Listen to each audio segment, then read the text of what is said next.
All right, we'll get started here. So I want to welcome everybody to our, I believe it's our first PolarConnect event for the 2019-2020 PolarTREC season. We're very excited to be talking to this team at Toolik Field Station. It's June 25th, 2019. As you can see, I hope, you can see Ali and Jeremy and was it Steve?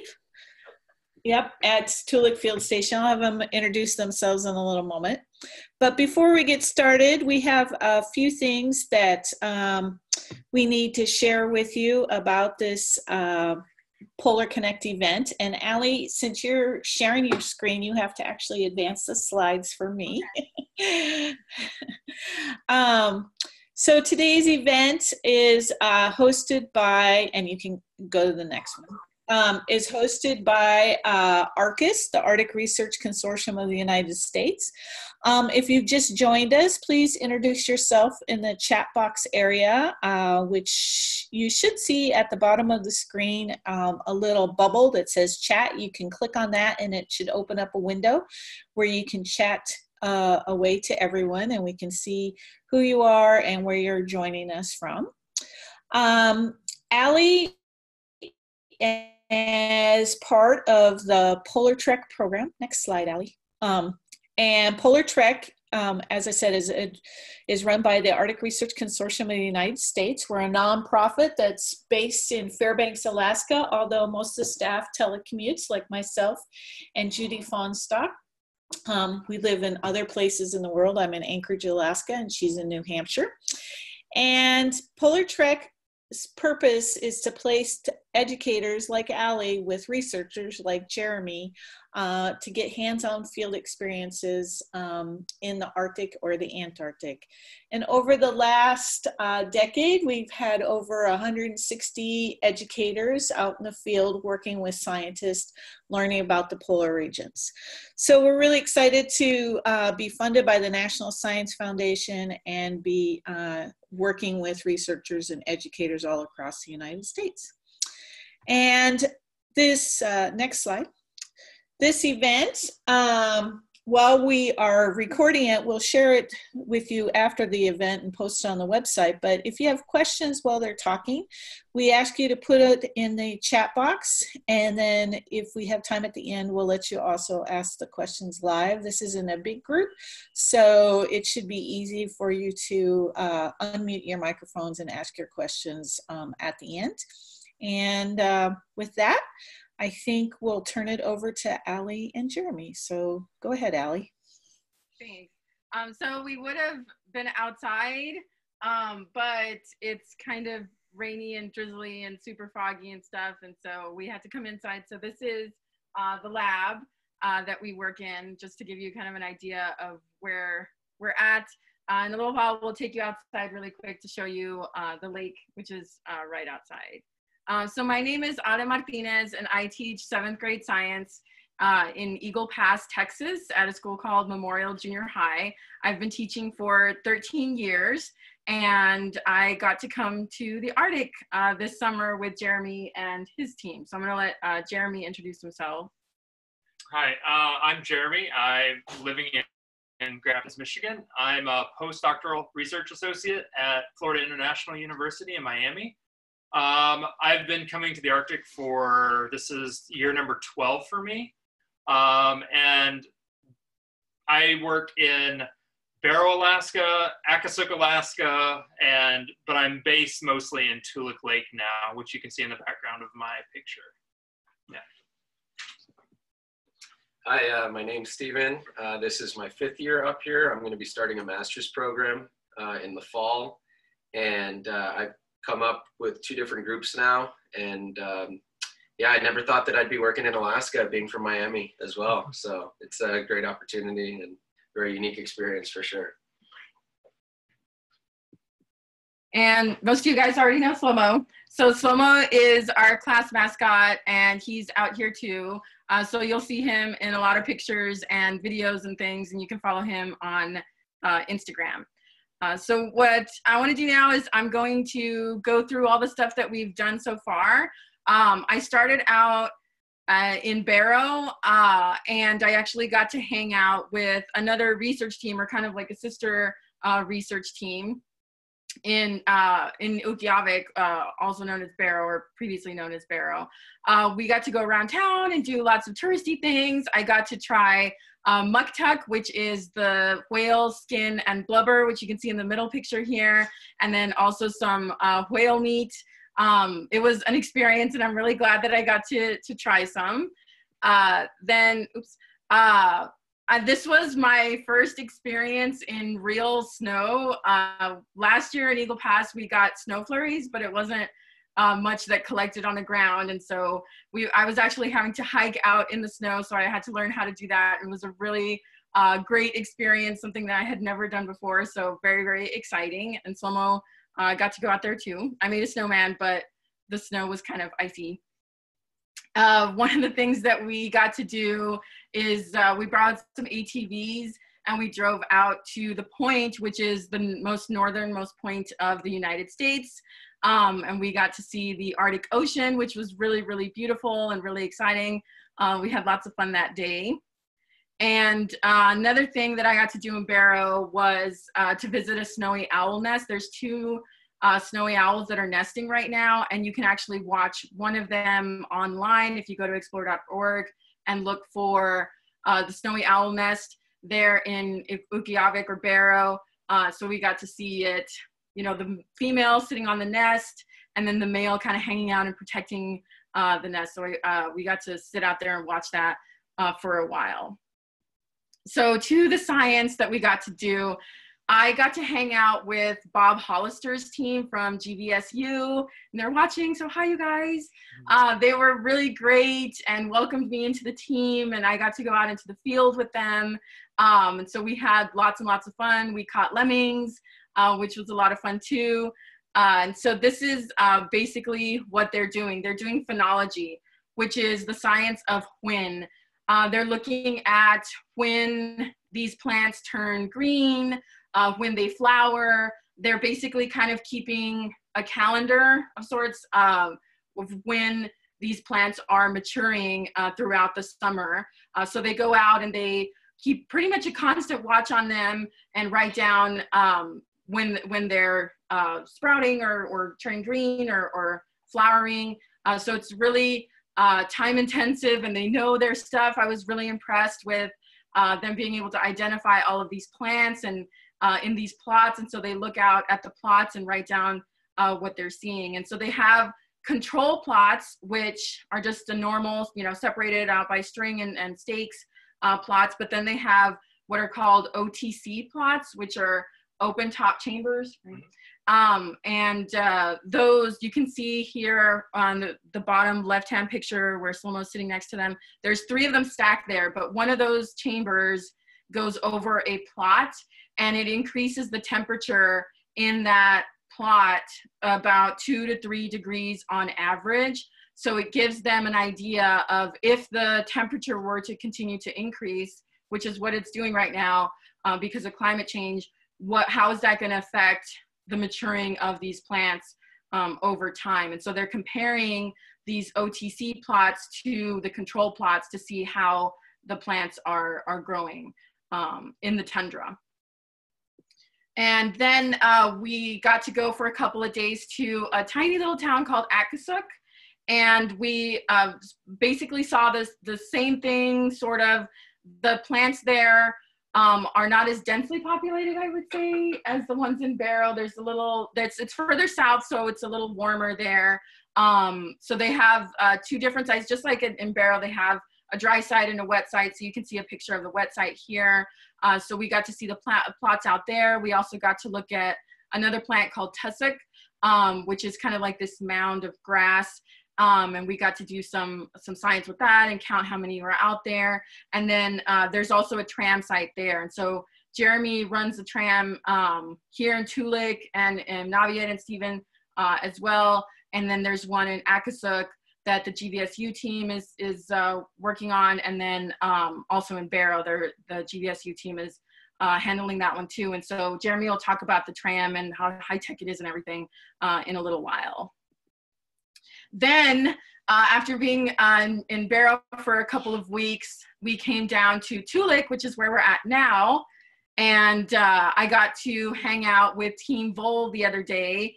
And we went out, and basically they have these traps set out over a grid on the tundra, and they go by and they check all the traps to see what they've caught, if they've caught any voles yet. And then if they did, they weigh them, they take hair and tissue samples, and they sex them, and they tag them, and they release them. And they're hoping that the hair samples will actually give them an idea of what their diet is and their stress levels are, depending on their population density. You know, if their population density is really high, how much is that stressing them? They're taking tissue samples to later on analyze their DNA, which is really fascinating. So they're doing a lot of work out with the voles, and I got to go out with them. Another thing that we're doing here is we also have phenology plots and the tram that's out here, and OTC chambers as well.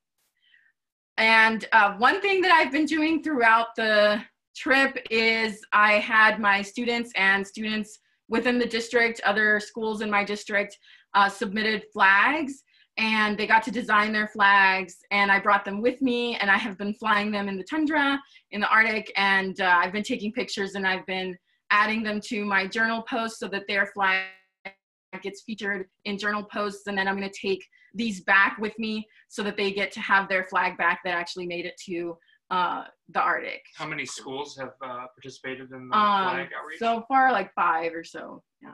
And you have a stack of flags. Yeah, it was a really huge stack of flags. I'm really glad that they participated. It was really great, and it's been a lot of fun putting their flags out and featuring them on the journals.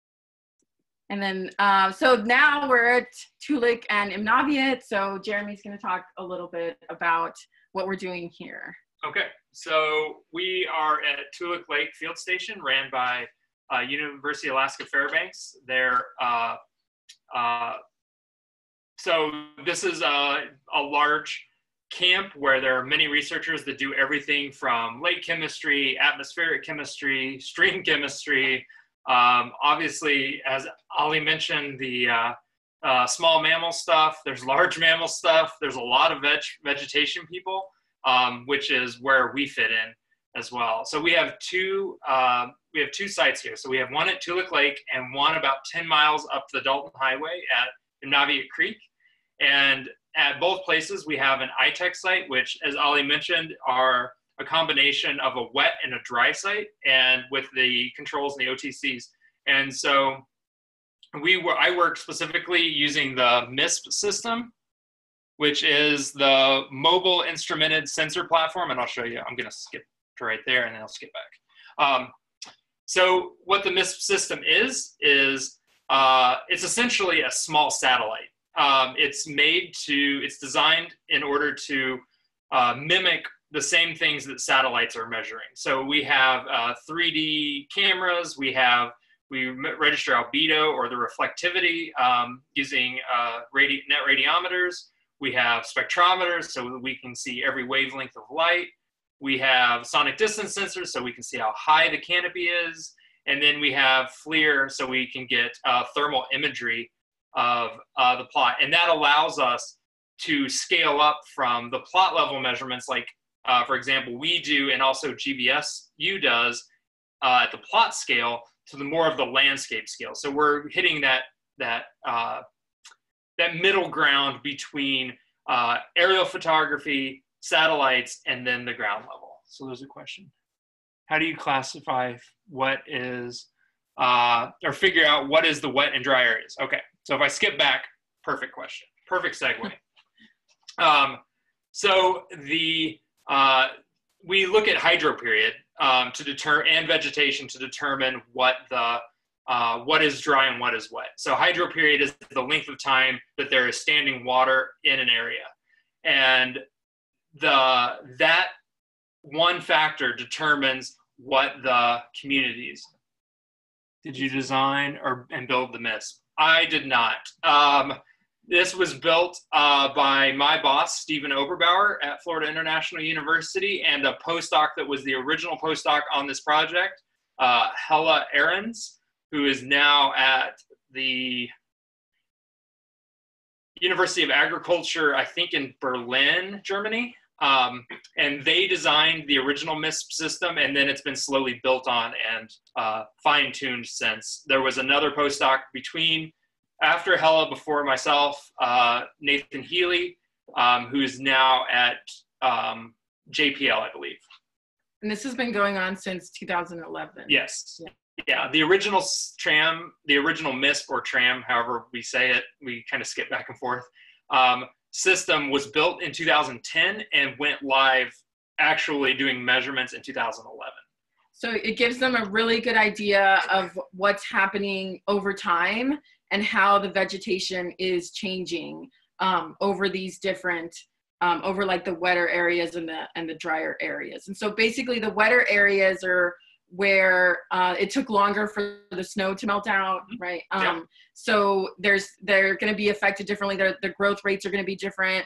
There's going to be different plants in some cases, right, in different areas, because like there's plants, you know, that like wetter areas better, they're like drier areas better. And the Arctic is giving us kind of an idea of how climate change is going to affect all these other places in the future. We're starting to see what effect the warming is having on the maturity of these plants or the phenology of these plants and how they're, growing and when they're flowering and that sort of thing.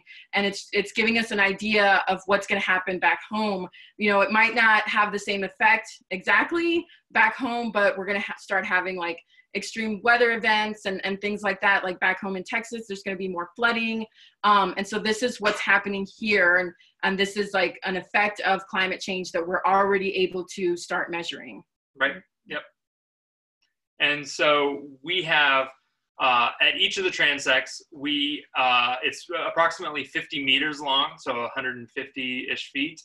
And you can see the cartoon at the top of the slide that there's two towers at the end and then cables that run along, and that little blue rectangle is to represent the tram, and it moves at 3 centimeters per second and across these landscapes. And so what we're really doing is substituting space for time, right?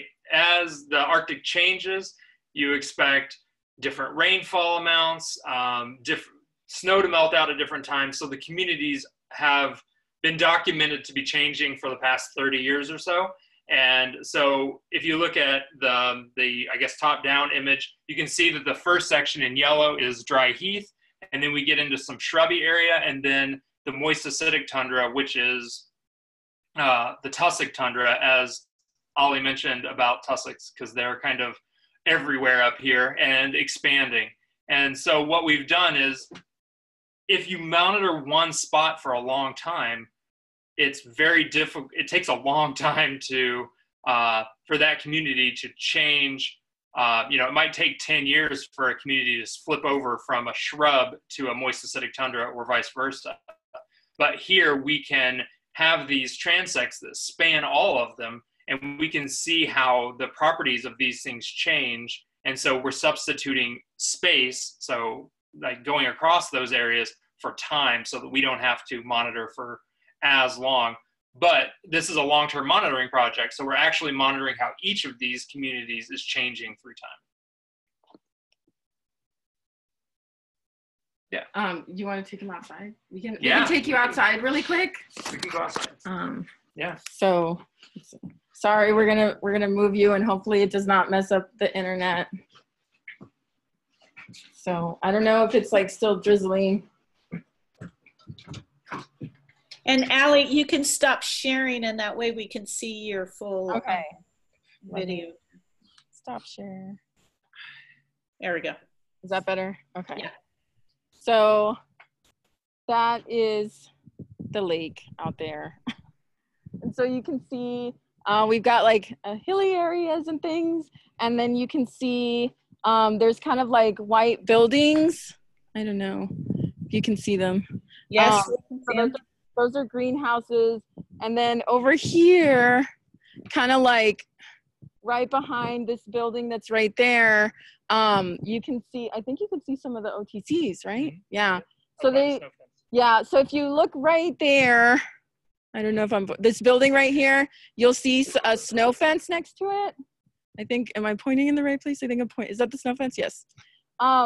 You'll see the snow fence right there, and then you'll see like these little white things that are next to it. And so those are the OTC chambers that go over the plots that increase the temperature a couple of degrees to simulate a continued increase in temperature due to climate change.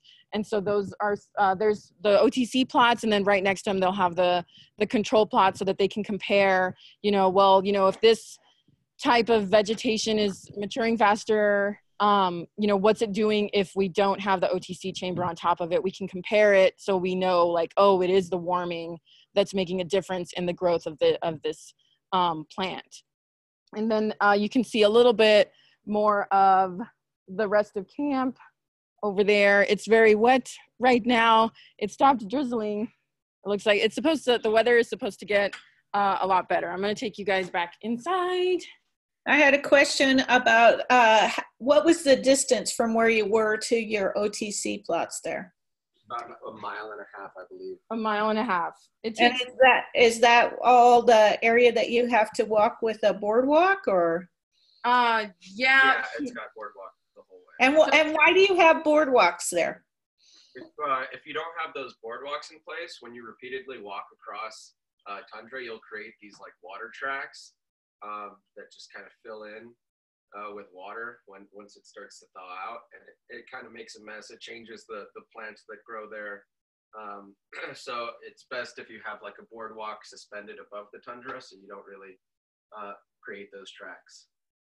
Yeah, because the majority of the understory out there is moss, and so frequently walking across it will compact that down. So it could have a really big effect on the vegetation and the environment, because there are a lot of people here. There's today we're getting 150 people total that are staying at camp, and all those people are all doing research, and they're walking out there sometimes to the same areas, sometimes to different areas. And so it's a lot of foot traffic that could have a really big impact on the tundra. So we need those boardwalks. The hike out at Barrow was longer, and there wasn't boardwalk as like extensive as here, but that's because there weren't as many people walking out to those same locations like they are here. There's a lot more people going to the same locations here, I would say, right? Yeah. And then in Akasuk, we would actually ride the ATVs for part of the way, and then hike about like 30-45 minutes to get to those plots and to the tram out there. And then in Naviet, there's a really short walk, and that's all boardwalk.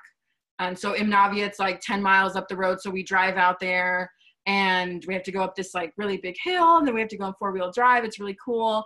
And then we get off, and then there's like a 5-minute boardwalk, really short, and then we're at the tram and the plots. And so typically the trams are really close to the plots because they want to compare what information the tram is getting to the information that they're getting, like the GVSU team is getting at the plots, like in Barrow or in Akasuk. And so they can see like, what changes are happening over time. While the plots, while they're doing the phenology, and Stephen does phenology here at Toolik, they're looking at each individual plant and writing down when it flowers and everything about that, each individual plant in the plot. The tram is going to be getting more of an overview over a 50-meter transect of what's happening in terms of greenness and height, especially with shrubs and things. And so it's kind of like an overall view, and it's really awesome that they get to compare the overall view that they're getting with the tram to what's happening in the phenology plots, which are right next door in the same environment. Let's see, there was a question, seeing that the snow is gone there, has the summer been warmer than recent summers? Yeah, so everything is about a week or two ahead of time. When we showed up actually in May, we showed up the 23rd of May, and it was 60 degrees and sunny for like 11 straight days. Yeah. I mean, we already hit 70 degrees, which usually doesn't happen until July. And another thing is normally the lake melts out. Ice off is like around the 17th or 18th of June. And this year it melted off by the 3rd of June. So about 2 weeks early. And it's about 7 or 8 days earlier than the earliest ice melt ever recorded up here, which is pretty crazy. pretty intense. There's a lot of year-to-year variability, because when we showed up here last year, everything was snow covered, and so we couldn't actually get any tram runs in until early June because there was so much snow. But then this year it melted out early May, so there is a lot of year-to-year variability. I see the chat stuff. Let's see, the question was, what has been the most challenging part of this expedition for you and Slo-Mo? And that's for the GVSU team. It was leaving you guys. You guys were so much fun. I was very sad to leave Barrow and the GVSU team.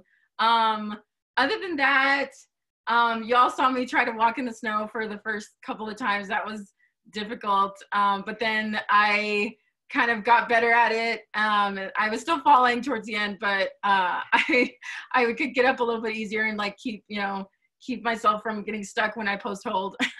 So that was a lot of fun. But yeah, the hardest part was saying goodbye to you guys, the GVSU team.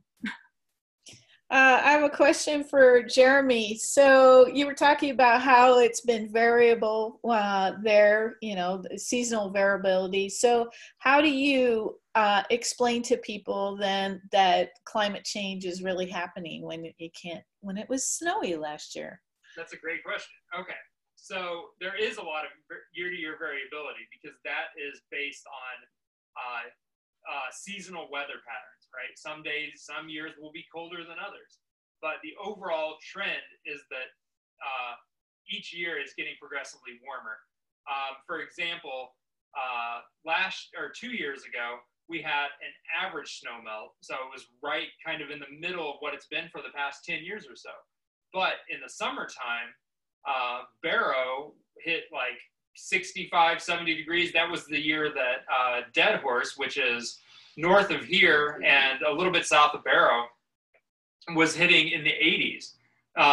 And so while there is variability, there is changes in that year to year. There's an overall trend to things melting out earlier, the first snow melt in the fall being later, and having warmer and drier summers in most cases. And so there's the noise, right? Weather is like your mood, and climate is your personality. Your personality will change more slowly than your mood does. Your mood will change day to day. Yeah, and I've heard it as weather is what you're wearing today, and climate is everything that you can wear in your closet. Yeah, like your entire wardrobe. So there's changes every day, and it might be really cold today, or but the overall trend is that there is a warming, and so that's climate change. I read an article last night that said that on Thursday of last week, Ukviagvik, Barrow, broke their all-time high record for a day, and it was like 73 degrees. So yeah, and I mean, this is my 5th year up here, and out of the 4 full seasons that I've been here, 2 of them we hit the highest temp for a day at Toolik. So that's the trend that we're headed in. Yeah, over the past I believe 10 years, Ukviagvik has broken numerous high temperature records and has only broken one low record in the wintertime. And so, in fact, this past February was the first time ever that Ukviagvik had open water offshore in February. Wow. Which is scary. I mean, even back at home, they're having record high temperatures. So it's definitely changing. Yeah, that's crazy. So I want to go back to that MISP gadget that you had. So are you holding that device? How I just didn't get a sense of how that contraption works. So there are two approximately 10-foot towers at either end, at the end of each 50 meters. And so if you go back to the one. That one. Yep. This is a cart that is about 4 feet long and has all these instruments on it. And it's actually hanging by wheels on 2 high tension cables and is being pulled around by, you can see the green cable that's there. That is the drive cable that's actually pulling this thing along. So it's about 1 foot tall and about 4.5 feet long. So no, I'm definitely not holding it. And it moves, like I said, at 3 centimeters per second. There's a motor that pulls it along. And then we have measurements. The instrumentation are taking measurements every 3 seconds. So if it's moving 3 centimeters per second, then we're getting a measurement every 9 centimeters. So almost 1/10 of a meter. Yeah, so it's fairly large, and we have 4 of them, and we collect a lot of data that is then archived online for other researchers to use, because we collect more data than we could ever use. And so we are putting it online for other people to use in their projects to develop models and predict what could possibly happen in the Arctic. Yeah, and that's a great segue to our journals. The journals that I've been posting, there's a journal post, and if you go to tinyurl.com/Slo-Mo's Arctic Adventure, you can find our journals. There's over 20 that I think I've done already. One of them is all about setting up the MISP, and then there's another one that explains what it does, and basically it shows it moving. I attached the GoPro to it. Slo-Mo got to ride on it, so you can see a little bit better how it works if you're interested in that, basically the whole mechanisms of it and everything. And then we have a really good question that says, will this project help you explain climate change at home? Yes. So usually this is me in the past too, and my students, when they think of climate change and the Arctic, they're mostly thinking of ice melting. All the ice is melting and the polar bears are starving, and that's pretty much the extent of the effect of climate change that they know about. They don't even make the connection to how it's going to affect us in Texas with extreme weather events and things like that. And this whole experience has kind of opened up my eyes to all the different things that climate change is affecting here in the Arctic, as well as at home. For example, one of the things that I saw was all the erosion that's happening on the coast there in Utqiagvik, and how basically they're losing land because the permafrost is melting and it's getting washed away into the ocean. And so it's basically the beach is just encroaching on the buildings that are there. I didn't know, what kind of effect it was going to have on vegetation, and how phenology is really, really important, because it's all about timing, right? Phenology is the science of when. Like, when are these flowers going to flower? When can they get pollinated? Are the pollinators going to be around at the same time that these flowers are opening up? So is that going to coincide, or is climate change going to affect when they mature to be able to do that? And then it's going to be earlier and the pollinators are not around yet, and so they aren't going to get to be pollinated. Because another thing that I noticed I learned is the flowers are actually having to compete for pollinators here. And instead of like usually in other ecosystems, the pollinators are fighting over the flowers. And so it's everything is really intricate in these systems. And the timing is probably the most important thing. You know, things have to happen around the same time. You know, if a certain type of animal is having its babies at this time, you know, and they eat this certain type of vegetation, is it going to be around when they need it to be so that they can eat that? Or are they going to have to find something else to eat, or they're not going to have resources to be able to eat that? So it's really important, and I'm really excited about bringing that into my classroom, because something that we should really focus on is, you know, how are we changing things, right? Because climate change is happening. There's no doubt about it. There is stuff that we can do to mitigate it, stuff that we can, you know, habits that we can change to prevent this from becoming worse. You know, it's already kind of getting pretty bad, but there's still hope. So I'm excited about bringing that back to my classroom and showing my students, like, hey, this is really happening. This is the effect that it's happening. This is how it's going to affect ecosystems, how it's going to affect you, and what we can do about it. Because there's no magical solution. There's no, you know, something, you know, somebody's going to come and save us. The scientists are going to come and save us. No, we're figuring out all this stuff, and the only way that things are going to change are going to be if we change our habits every day to slow this down. And also, the MISP system, the Mobile Instrumented System Platform, there are similar systems in Hornadas in New Mexico, studying climate change and vegetation change in the desert. We also have a MISP system that's almost exactly like our system, but it is, instead of it being horizontal across the tundra, it is vertical in the Costa Rican rainforest.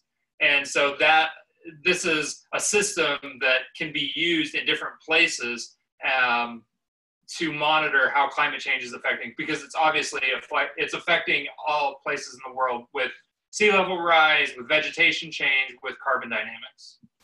We have some more questions. Yeah, it looked like we were popping up. Does the MISP stay in Toolik over the winter? It does stay in Toolik over the winter. Those instruments are very sensitive, and so would not survive a harsh Arctic winter outside. So there's a building here that is, and in Barrow, and the one in Akasuk goes to Barrow, and they are stored inside a warehouse where they can be kept warm so that the instrumentation will work properly the next year. Yeah, they would never survive through the winter. What is your research showing about plant growth and flowering, especially as the temperatures are rising? So the projects have shown definitely that there is an expansion of shrubs. And so a lot of the community types are switching over from the dry heath, and the shrubs are encroaching and starting to change the landscape and how the landscape looks. But also that changes the not only the reflectance. And so if you have short statured plants and you have snow on top of them, the snow reflects most of the sun's energy, so it melts very slowly. Whereas if you have shrubs that are sticking up out of that, those are dark stems. And so those dark stems, just like a black shirt in the sun, will absorb more of that heat and will actually melt the snow faster. So as things get warmer, shrubs get taller. As shrubs get taller, things melt out. And then the ground can absorb more sunlight. And once that starts happening, then the ground warms even more. The shrubs can get bigger. And it's a positive feedback system to where as the shrubs have encroached and gotten bigger, and that's very apparent in Barrow.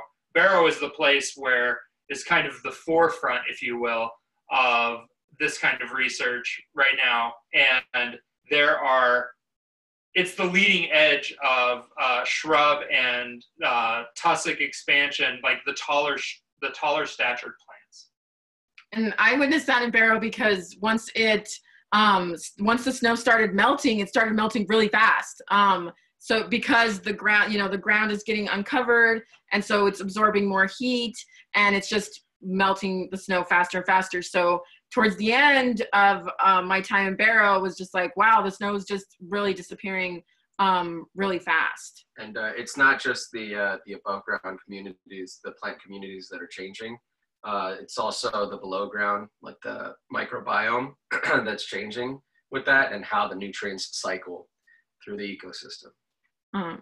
We have a question about pollinators, which I wish Team Pollinator was here. Yeah. So there's two guys that are in the lab right next to us that are actually looking at pollinators, and it says, have you had lots or not while you are there? Do you know how many? There's not as many bees and butterflies as there are in the lower 48, but there are definitely bees and butterflies here. Here we have considerable amount. We have lots of mosquitoes, and the mosquitoes are, the male mosquitoes are nectivorous, so they eat nectar, and so they're potentially a pollinator as well. So we don't have as many of the classic, bumblebees and butterflies, although we do have some. We have a lot of flies and gnats and midges and mosquitoes that all potentially act as pollinators. And then as you head farther north to Utqiagvik, you actually have less and less butterflies and bees and way less mosquitoes, lucky them, so there's less pollinators. And so the idea is that with climate change, that as things get warmer in Barrow, these pollinators are going to move north, and so can shift the competitive advantage between different types of plants. And so what Team Pollinator does is they will actually go and they will sit at one of the plots, whether it's a control plot or one of the ones that has the OTC chamber, the warming chamber over it, and they'll actually count visitors. So they'll count how many bugs come to pollinate the flowers that are in there. So that's really, really interesting. Very cool. I think you guys got most of the questions so far. Does anybody else have any questions that they want to ask live? Or I think Steve Oberbauer also joined at some point here. Anybody? Just looking. All right. Well. Yeah. Hi, everybody. Well, you guys are, we're kind of wrapping up here. I'm going to, for our audience, I'm going to launch, let's see. Sorry. We have a question from GVSU. It says they want, what would you say to those who don't think climate change is real? Yeah, I think Jeremy touched on that, but go ahead. You want me to take it? Yeah. Well, personally, I've lived in several places where climate change is definitely happening. For a long time, I lived in Miami, which is an area that is currently in a very real way dealing with sea level rise. They used to have pumps that would kick on only at the king tide, so right when the full moon lines up with a high tide. But now they kick on like every 12 hours at every high tide, and they're in a losing battle with the rising ocean. And there's been a lot of evidence of saltwater intrusion. And even in the short time, in the 12 years that I've been working in the Arctic, especially in Barrow, there have been big changes in the community and what's happening in the Arctic. One of the people that also work on our project, Craig Tweedy from his group from University of Texas, El Paso, is looking at coastal erosion. So as the sea ice melts, the sea ice holds down waves, right? If it's covered in ice, there can't be waves. But as the sea ice melts off earlier, you can get bigger and bigger waves, which contributes to the erosion of the coast, and they're losing considerable amount of coast in some places. And so being up here and being in Miami, and you can see the evidence of that. A lot of times when people especially live in the center of the country, they don't feel like they're on the forefront of the effects of climate change, but when you really think about it, they still are.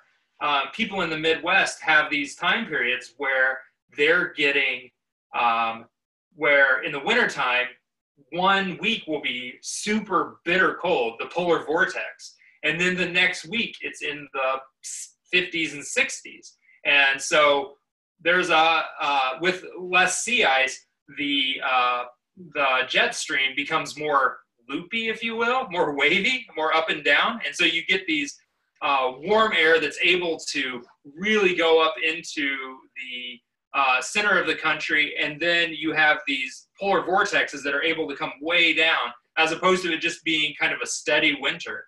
It's more of a roller coaster ride. And that's one of the effects of climate change that people don't immediately associate with climate change, but it is one of the effects of like sea ice loss and things that directly impact them that they don't really associate with that. Yeah, and what I would say is, because like some people will say, well, like, do you believe in climate change? And that's really not the right word to use, because it's not about believing, right? Stuff is going to be true or not, whether you believe it or not. It's more about understanding what it's doing, you know, like, or what climate change is. I mean, we can tell you over and over again that scientists agree that it is happening, but, you know, what's really going to change people's minds is them actually seeing it, which unfortunately, you know, some people, you know, well, they won't have the opportunity to go out and like to Barrow and to see what's going on there, things like that, but they don't have to, you know, stuff is happening at home as well. So you just have to kind of get them to understand that we call it climate change for a reason. It's changing the climate everywhere in different ways everywhere. So while it's getting warm here, it's getting colder in other areas, or like back at home in Texas, we're having you know, more hurricanes. We're having flood events. You know, we used to not get that much rain, but now when it rains, it really rains a lot. And so it's more about getting people to understand the difference between weather and climate, and to not, you know, just focus on global warming, to think of it more as climate change, because it's not just heating up everywhere. Yeah, I would also add that back to what Jeremy said about the pumps in South Florida that keep the city dry. It used to only be used for king tides, and yeah, I see even in my neighborhood during high tide with no storm surge or no rain, the streets will start flooding. And that project was several hundreds of millions of dollars. And the engineers behind the project said that they'd have to probably install new pumps in the next 10 years or so. So I think that one of the ways that people might be able to understand would be, you know, definitely talking about the financial effects of it, because sometimes people won't look at it unless it affects their pockets. So, yeah.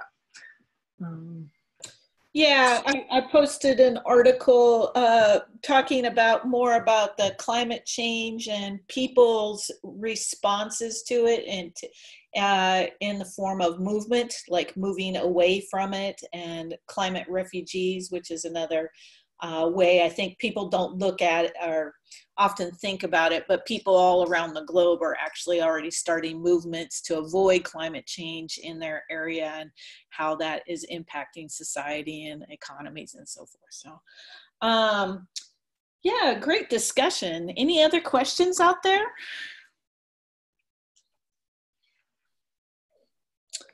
If not, at this moment, I'm going to, while we kind of wrap up here, I'm going to launch this poll for our participants to fill out. And hopefully you guys can all see the poll and fill out things as we kind of wrap up here. So while you're looking at that, I just want to thank Ali and Jeremy and Stephen for joining us today. What's your plans for the rest of the day? Well, it's starting to clear up. Yeah. So we're going to go out and we're going to run the MISP system in Toolik and Nunavut, and Stephen's going to go out and do some phenology and some spectral measurements. We got stuck inside all day yesterday, so we're itching to get outside. I don't blame you. And how much longer are you staying there, Ali? What's your plan here? I take the Toolik taxi back to Fairbanks on the 6th, and then I fly home on the 7th. All right, very good. All right, well, we'll take a few more minutes. If you haven't answered the poll, please go ahead and do so. And to everybody that's joined us, thank you very much. And we will share this Zoom recording on the website and out on the various places that social media, and to everybody that registered as well. And again, thanks Ali, Steve, and Jeremy for joining us, and Steve Oberbauer from joining us virtually as well, and all the others that are involved in this work. And thanks. Yeah, thank you All guys. right, thank you. And check out the journals. Yeah, have a great day. And I'm going to stop the recording. If people want to say hi and so forth, you're welcome to do so. Thanks.